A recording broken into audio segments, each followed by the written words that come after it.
Traderlarning eng katta xatosi. Bugun hafta oxiri juma. Ya'ni bugun отчетni den qilish kerak. Ya'ni dushanbadan jumagacha savdo qilingan savdolarni отчет qilish kerak. Analiz qilish kerak. Traderlar bozorda analiz qilishni biladi, lekin o'zini o'zi analiz qila olmaydi. 90% odam xuddi shunaqa.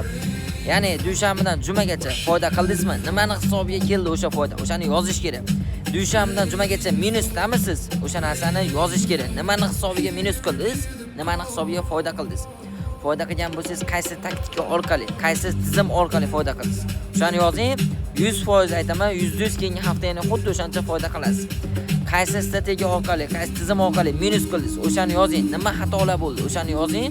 Keyingi hafta o'sha xatolar qilmaydigan bo'lsangiz, foydada chiqasiz. Agar o'sha narsalar yozilmasa, %100 javob beraman, yana o'sha keyingi haftaga shuncha minusda chiqasiz va bundan ham kattaroq minus qilishingiz mumkin. Iloji boricha bu videoda traderlar yaqinlarga jo'natib qo'ying, ular ham katta minus qilib qo'ymasligi uchun.